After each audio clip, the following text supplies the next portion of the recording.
Bharatiya Janata party यांना जास्तीत जास्त स्कोप कसा मिळेल आणि त्यांच्या मागे आम्ही सुद्धा हळूहळू कसे पुढे जाऊ आणि दोघांनी मिळून आपले एक एक उमेदवार विजयी करून आपण कसं आपलं उद्दिष्ट गाठू म्हणजे मुंबई महानगरपालिकेत झेंडा फडकवण्याचा त्याच्यामध्ये आम्ही सफल होत आहोत। त्यामुळे आम्हाला दुःख असं मुळीच काही नाहीये। एक ताजी बातमी येते ती ऐकूया, त्यानंतर योगेश शिले बोलतील अरुण सावंत यांच्या प्रतिक्रियेवर। नाशिक मधून अत्यंत महत्त्वाची बातमी आहे। भाजपचे सुधाकर बडगुजर आणि साधना या उमेदवार या विजयी झालेल्या आहे। साधना मटाले या विजयी झालेले आहे। नाशिकात भाजपचे सुधाकर बडगुजर हे विजयी झालेले आहे। अत्यंत महत्त्वाची बातमी आहे। नाशिक भाजपसाठी सुधाकर बडगुजर हे विजयी झालेले आहे।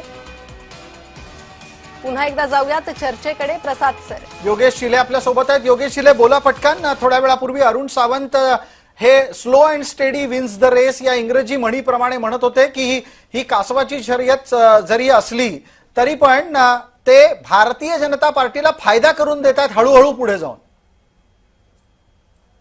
नाही काय अरुण सावंत आता कदाचित त्यांचं ते कोणत्या पक्षातून आले ते विसरलेले। मला तर वाईट वाटतंय की ज्या पद्धतीने ते काँग्रेसबद्दल बोलतायत, ज्या पक्षाने नाव दिलं होतं त्यांना त्या पक्षाबद्दल ते अशा पद्धतीने आता बोलतायत।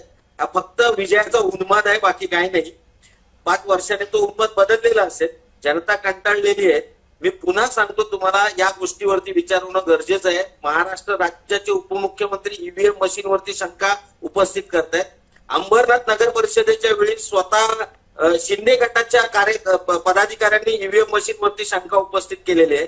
या शंका फक्त विरोधी पक्षांच्या नाही आहेत, सत्तेमध्ये जे आहेत पण जे विरोधात लढतायत वेगवेगळ्या नगर परिषदांमध्ये, महानगरपालिकांमध्ये, ते सत्ताधारी सुद्धा ईव्हीएम बद्दल चर्चा करतायत। त्यामुळे कुठेतरी या निकालाला ही संशयाची किनार आहेच ना। संशयाची किनार आहे या विजयाला, अशी एक प्रतिक्रिया आहे। संजय ठाकूर यांच्यापर्यंत येतो। मला एक पटकन प्रतिक्रिया या निमित्तानं आधी विकास पासलकरांची घ्यायची आहे। सातत्यानं हे सांगितलं जातंय विकास पासलकर की अजित पवारांनी ईव्हीएम वर शंका घेतली, काही म्हणणं आहे का आपलं यावर? हे खरं आहे का? आणि अजित पवारांना असं वाटायला कधीपासून लागलं की ईव्हीएम मॅनेज होऊ शकतं? काल परवापर्यंत ज्या वेळेला सुप्रिया सुळे हे बोलत होत्या तेव्हा अजित पवार त्याचा विरोध करत होते। नाही, आता जे प्रवक्ते म्हटले की अजितदादांनी, माझ्या तर माहितीमध्ये अजितदादा कुठेही पिंपरी चिंचवड किंवा पुण्यामध्ये आताच्या ह्या निवडणुकांमध्ये कुठेही दादांनी भाष्य केलेलं मला तर कल्पना नाहीये। कारण शेवटी दादा फील्डवरती जेव्हा जात होते त्यावेळेस सुद्धा त्यांची अनेक भाषणं होती, त्यामध्ये दादांनी कुठेही